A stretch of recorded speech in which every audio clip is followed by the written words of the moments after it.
What's up, y'all? Armon Sadler, hip-hop reporter at Vibe Magazine, here for a conversation that I'm very, very excited about. We have someone here of extreme magnitude, extreme significance, a history maker, and we'll get into all of that, why. We'll get into why later on, but I want to introduce to you all an incredible artist. Just dropped her debut album, Obsidian, which you can stream on all streaming platforms. Naomi Sharon is here. How are you? I'm good. What an introduction. I do what I can. What an introduction. You make it easy. Okay. No, yeah, I'm good. I'm very happy and just ready for whatever's next. Mm-hmm. Yeah. Is this your first time in New York City? No, I think it's my third or my fourth time.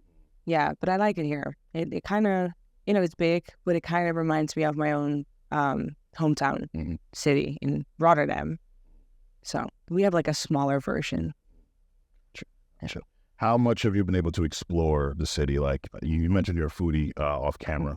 So how much have you been able to explore? There's obviously the tourist stuff to do. Yeah. People from here, I'm from Jersey, but I be around here a lot. So I say like, but I'm not. Yeah. But like I've got my own spots that I love and everyone will give you all these suggestions. So how much do you feel like you've been able to explore? I went to, I love the Asian cuisine, so I went to a dim sum restaurant, and I love that. And, oftentimes when I'm here, I'm doing so many things that I order on Uber. It's okay. Order on the... But, no, right now I'm trying to, to see some places and, have some recommendations as well. But I'm not doing the tourist things here as well. I should maybe. I should maybe go to the statue. Yeah, Statue of Liberty, Empire State Building, and Central Park. Yeah. Trying to think of the other. There's so many New York staples. It's almost too much. Yeah. It's overwhelming. Even the Apple store felt iconic. Oh yeah. It isn't, but it is. But it's pretty cool. Yeah. Like the all glass one. Yes, yeah, exactly. No, but I have some time here, so I want to do some stuff. Yeah. How different is it being here now with your debut album out, with your name circulating everywhere? Like how different is it being here now compared to your previous trips? I think it's still the same, mentally. Of course, my name is getting dropped, and I'm very grateful for that. But it's still, I don't know. I'm still a girl from Rotterdam that is humble. So whenever someone walks up to me or something, it's like, I forgot that, my music is public and people know me from that. Yeah. But it's just nice to be here and to travel around the world for the things that you love doing the most. And, to me, that's like a dream coming true. So that's insane. That's amazing. Yeah. I got to see so many beautiful places with a purpose. Yeah. So, yeah. I love that. The album is obviously out. It's been out for some weeks now. The reception I've seen on social media, people that I've talked to, people are really enjoying Obsidian. Like, how does it feel to, one, have the album just be out? Because it was a process for you, and you've spoken about that. And how does it feel to see the reception from people, which is, from what I've seen, very positive? That's insane to me in a very positive way, that I'm like, oh, wow. It feels like giving birth to a child. I've never done that before, though. But feels like what you think it feels like something that I imagine. But no. It's like you. Yeah, I was sitting with it for a while, and it was actually finished quite fast. But then everything after that, and then you sit with the songs. You're in your own bubble, and after a time you're like, is it cool? Is it nice still? And then whenever it's released, people are listening to that body of work that you've listened to for a while, and to have compliments like a no skip album or these type of statements, that's incredible. And yeah, that's one of the biggest compliments, because I poured my heart into it. And that doesn't mean that whenever it's out, everyone is going to like it still, of course. But yeah, so it was insane how everyone was so lovely and positive. Yeah. And also people that didn't know me. So, yeah. How do you handle criticism? I know that you grew up in music theater. I know it can be very difficult. To put it lightly, it can be very difficult in that regard. And then being an artist, and fans and trolls these days are very, very vicious. Very trolling. Yeah. Yeah. So how do you handle criticism, especially growing up the way you did and now kind of being where you are now? I think, and it's hard. I'm not gonna sit here and be like, well, nothing really gets to me. It does at times, but oftentimes I'm just like, I'm gonna look in the camera. It's so weird to comment something that no one asked for. First of all, you're sitting there in your room or at your desk and you're just like commenting bad stuff about someone. It's crazy. So that, to me alone, that thought was like, okay, so it's something that is personal to them and people are just projecting. And nowadays everyone is projecting because they're just hurt and they're not like, I don't know, they're not working on themselves, I guess, because everyone is on social media.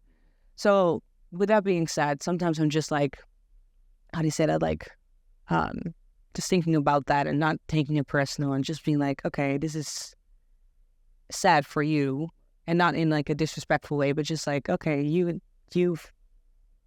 think you can do this, and that says a lot. But there are days that I'm like, that hurt. That's a nasty one. Yeah. And I think that's part of it as well. And I think whenever you do this, I think that once you do this for a while, you kind of, it's something that goes on and on. So you kind of deal with it, I guess. So and I told you this last night. I'm dating this, obviously, but at the event, I love the album. I love the diversity of it. A lot of genres and subgenres within it. I know, you had a conversation with Drake and he encouraged you to tap into other sounds. What was that process like? Like, I know you came to love the type of music that he suggested that you make, but like, was there any difficulty at first kind of like shifting and doing different type of music? Yeah, I mean, when he said that to me, I was like, oh, damn, that's like a comfort zone that I'm leaving. Right. But, when he said it to me, I was like, okay, he believes in that. And he sees something, he hears something that is genuine. So I kind of trusted on that as well. And I had to trust on myself and like my ability to do something in my world, but still, exploring other genres. And it was a fun process, a very fun one, to see what I can do and what it means to me. Time and Trust, for instance, that was like, and every time I'm talking about this, I forget about the title of the song, but it's inspired by something that is from the 90s, late 90s. And we were like, okay, let's make something that people can dance to in a club. Yeah. But make it something that is like nostalgic. And I think that's like my biggest theme whenever I'm making music. So it was a fun thing to explore. And also right now I'm like, I feel very comfortable with that. So I might want to do that more often. Yeah. Yeah. Yeah. I mean, I think there's a lot of artists that you would sound good with making that type of music as well. And that was a fun process as well. When I did it with the Omah Lay, the song Push, I was like, wow, this is so cool. Someone from Nigeria on that song, and he amplified it. He elevated the whole song. So that's so cool to work with each other as well, collaborate. Yeah. You've got one line which plays in my head all the time. Love is a wicked game, but still we play it. Yeah, we do. And it's just like, it's so real because like love is so complicated. But still we play. Still we play the game. Why do you think we put ourselves in that very complex, multi-layered, risky type of thing that is love? Like, why do you feel we do that to ourselves? because we are created from that. So I think it's in our DNA to want it to be loved, or like, I think it's important to us. Yeah. But it gets very complex because we have an ego, and we tend to claim. And I'm talking here all like wise and whatever. It's hard for me as well. I have an ego as well, but every time I zoom out and I'm like, wow, I kind of claimed that person or that thing that I loved, and that's why whenever it's gone or it does something that I don't want it to do, it hurts me. Right. But it's deep. It's deeper, and then that's why I was like, okay, love is a wicked game, because it can be a game. A lot of people play. Yes, but it's funny because we play that game. Of course, it's like a negative type of way to formulate that, right? But we play that game also, I think, because we have so many things that we're dealing with, and we project it on others. We don't really deal with it. We just put it on others, and now you have to deal with it, and then it becomes a game. Well, yeah, we have cheat codes in that game as well to break the pattern. Shortcuts and shortcut. No, yeah, but it's also a fun game. Yeah, so it can be. Yeah, especially when you win or feel like you're winning. Yeah, with someone. Yeah, you explore a lot of themes within the album. Heartbreak, loss. There's a lot of things that are relatable for a lot of people. Yeah. And, I've been really thinking lately about, like, is it more difficult to deal with something in the moment, or when you look back in hindsight and feel like, oh, I could have done that differently, and you maybe have regrets about how you handled something? Like, so what's your perspective on that? Like, is it more difficult to deal with a tough event in the moment, or when you look back and feel like, damn, I could have did that, or I did that, but I shouldn't have done that? I think in the moment for me, although I tend to be present and be like, hey, this is something, or this is a moment where I can learn something as well, but that doesn't mean that it doesn't hurt. And it can be a long process, and it can be a long phase of grief and all these things. Of course, if we're talking about a heartbreak or someone who betrays you or whatever. And then afterwards, I'm more like, oh, you see, there's always a light at the end of the tunnel, right. And you just have to trust. And I think afterwards, I have that where I'm like, oh, you see, I survived that. Right. I'm still alive. But yeah, in a moment, it can feel pretty intense, right? Yeah. And sorry, no, yeah. And with regards to the album, like, since those are things that you really dealt with, and you sat with the album for a while, and then you gave it to the world, like, is it ever difficult for you to listen to certain songs knowing where the inspiration came from? Yeah, can be at times where it's like too resonating. I'm like, oh, or it manifested itself. Right. Because I see, like, the way I write songs, sometimes it's like happening in the moment, and sometimes it's like something that I wish for, such as Myrrh.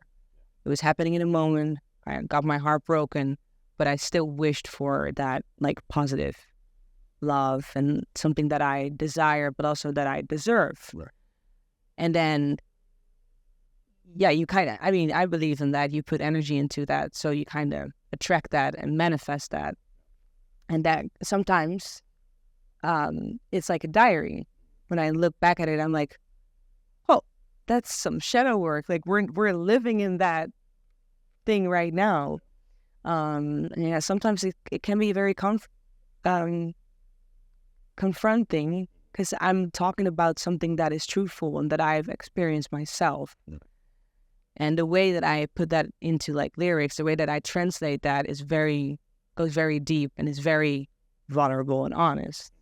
So sometimes I'm like, oh yeah, that again. One thing that I've heard a lot with regards to you and your music is people have compared you to Sade a lot. And you're a huge Sade fan. I saw that you covered Like a Tattoo on your Instagram. Do you ever feel like you have to go hard to, like, distinguish yourself from her? Because people like to put artists in boxes sometimes and say, oh, he or she is just a copycat of that person. And as a result, it can kind of impact how people assess their music or critique them. So from your standpoint, when being a Sade fan, being inspired by her and getting the comparisons, do you ever feel like I need to find some way to like separate myself from that? I think that I am a fan of Sade, and a big fan as in like she's a very rare icon that is so timeless and does such a great job. And like the last song that she put out was Flower of the Universe, if I say it correctly. And then when I listened to that, I was like, oh, this is still Sade. This could be something that was released back then. Right. But I'm not only a fan of her. I think that if I was a guy and I would make the same type of music, people might be comparing me with like Sting, because that's also a big influence. And I think these two, if you listen to that and listen to my music, you hear that, and some other artists as well. But I grew up with her music and with Sting's music and so many other incredible artists that formed me in a way. But I think we're still different type of people. Right. And I think that she is Sade and the Queen, and I am Naomi, and I do my thing. And of course, like, I don't think people know that, but the definition of love, I paid an homage to her, and I said that in the end bit of the song as well, that would be an homage to her, because it's such a Sade-esque song. Like, it's on the nose. But other than that, I think I have my own sound. It's just like, it's also being an artist with like a lower register and being like, like not look-alike, but it's comparable in a way. I don't know. And I think that people do that automatically. It's just that, I want to say I'm a fan, but I'm more than that as well. Yeah. And I listen, there are a lot more influences that are on the album or in my songs as well. Yeah. But I don't mind it. It's fine. It's whatever. Mm. Yeah. What's the first question you would ask her if you met her? Never thought about that. I don't know, maybe something in the context of how she didn't get caught up in like the industry in, like it was a big transition when I was 5 years old, but from the 90s to the 2000s, it was a big transition in music, and a lot of artists were like, "Oh, I need to change as well. I need to change my sound. I need to do this and do that to, hop on that bandwagon." And like I said, like the Flower of the Universe, when she dropped that a couple of years ago, I was like, this is something so timeless. So I would ask her about that, maybe like, how are you so comfortable just, doing you and staying true to that and not being influenced by this big, loud industry that changes all the time. Yeah. Yeah. And there's a lot of people who chase the trends. A lot of people who feel like they have to keep up with the times, and some of it makes good music, but some of it's just like, that's not really you. Like, that doesn't feel natural. Yeah. And it's fun, right? It's nice to explore, but I think sometimes people are jumping, and I respect it when an artist stays true to her or himself. Sorry. Yeah. So I mentioned that you're a history maker before, and that is big compliment. I mean, it's the truth. You are the first woman signed to OVO Sound. Okay, yeah. Which is a big deal. It's something that Drake said in 2019 during his Rap Radar interview. Yeah. And I was always interested in like, all right, who's going to be that person? Because me too. Yeah. I watched that interview too, and I was like, wow, yeah, that's cool. Yeah. But yeah. And almost 4 years later, it's you. And there are so many conversations about OVO Sound. And Drake spoke about himself. He said, we're an open kind of situation. People create when they want. If they need something from me, they need something from for you, they can get it. And so for you being in that situation, I know you've spoken on like how great the creative process was working with 40, but do you feel any pressure being the first woman signed to OVO Sound? Yeah, but a good amount. The pressure that I already have for, just making sure that I'm that artist that I want to be. Right. So I don't feel the pressure of like the label, you're the first female artist, we gotta make it, because I already have that in mind. I'm a very ambitious person. So I'm just like, yeah, no, we're gonna do that. Yeah, and I think it's good to have some pressure as well. Cool. To keep yourself sharp. But sometimes I forget it. I forget about it. Yeah, you said historical. I'm like, yeah, I guess. I don't know. That's a compliment. But when you said like the first female signee, I'm like, oh yeah, that's true. Mm-hmm. That's true. Yeah. But I just don't, it's beautiful and it's special and I'm grateful for that. But that's just a title. And now we got to work to make that title, worth. Yeah. And speaking of work, you've already worked with some of the OVO Sounds artists, Majid Jordan, Waiting for You. Fantastic song. I absolutely love that song. Yeah, me too. Yeah, it's great. It's great. It's like, it's got like a vintage feel to it, but then it's fresh. It's modern. And Majid Jordan they're just great. It's great. Very, very, very, love them. Yeah, no. I met Majid first, and then we were like, naturally, we were like, well, let's go into the studio. Yeah. And I say natural because, being on a label as OVO with so many beautiful and talented artists, that doesn't mean you have to go into the studio with each other. Yeah. That's up to you. And when it happens, it's something genuine and natural. So with him and Jordan, that was so cool. It was our first session, and we kind of were jamming, and then that song came out, and it felt so good as well. And they were like, "Oh, we want to release this," and I was like, "Oh, that's I'm honored." Yeah. That was the lead single from their album. Yes. Yeah. Also, very nice. Yeah. No, I felt honored because I think they're so incredibly talented. They did so many good things for themselves, but then also, of course, with Drake. But that amazing track. So yeah, it was very cool. Yeah, and there are obviously some other very talented artists, as you said. There's Party Next Door. Yes. Vision. Yeah. There's Roy Woods. I know. I can just picture the Division Naomi Sharon song. I can just see it. Do you think we'll get that one day? Yeah, I think so. Yeah. Again, it will happen naturally. We'll find each other. Yeah. But he's a great guy, and also very genius. Yeah. And I love that. And I love when people come together with genius mind and be like, okay, let's do this or try this. And he elevated Push because it was a different song. And he made it into something that I was like, wow, I didn't know it could do that. And you did that. Yeah.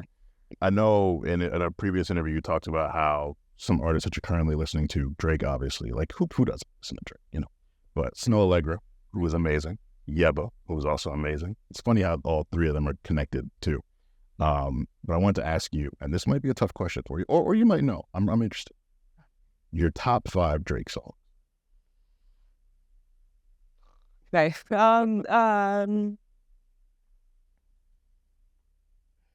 That's a very tough question.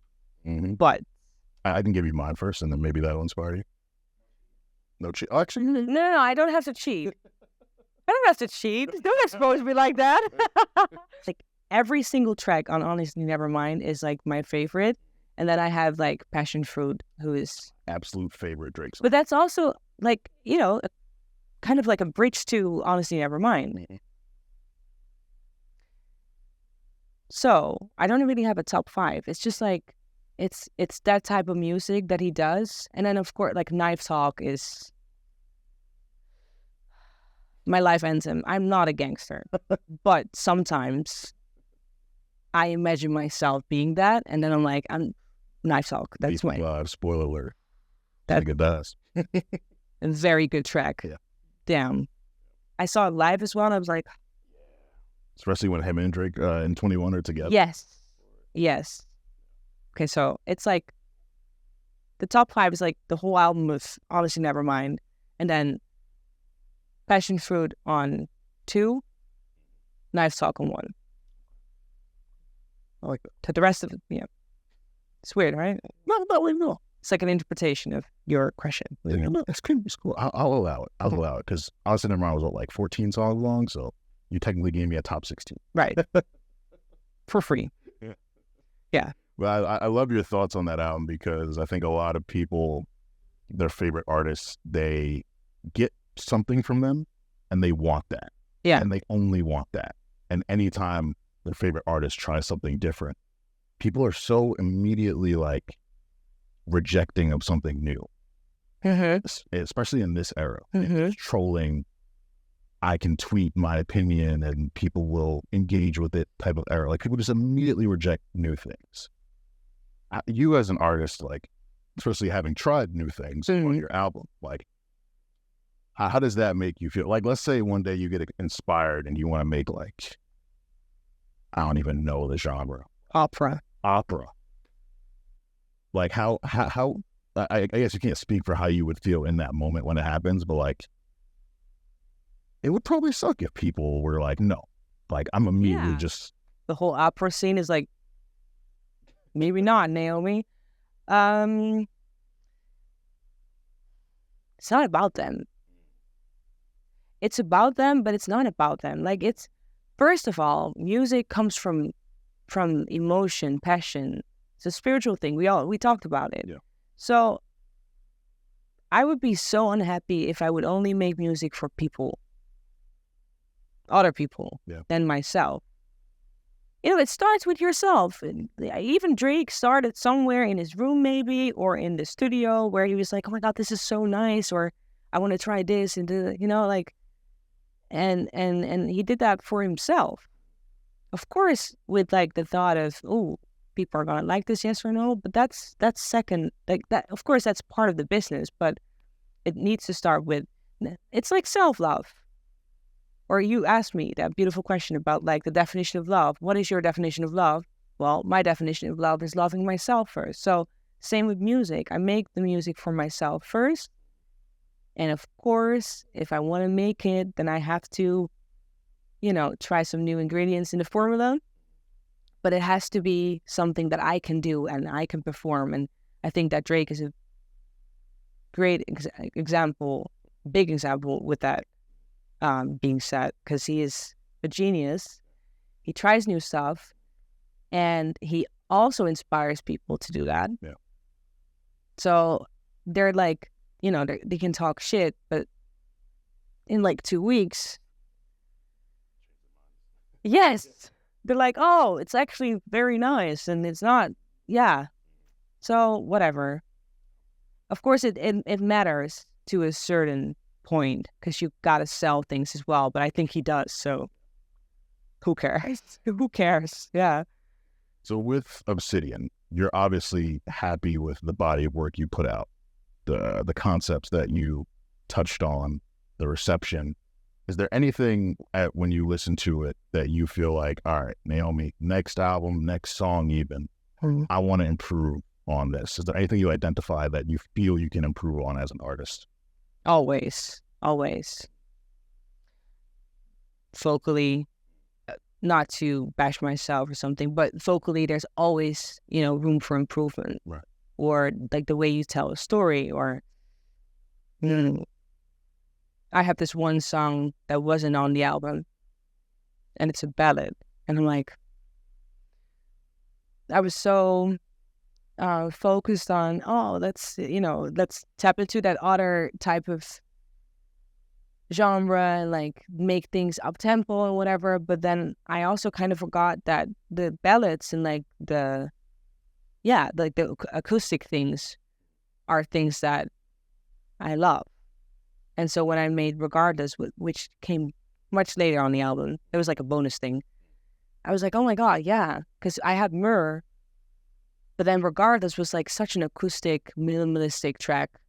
And then the other track that wasn't on the album is that. And I think that I don't want to shy away from that as well.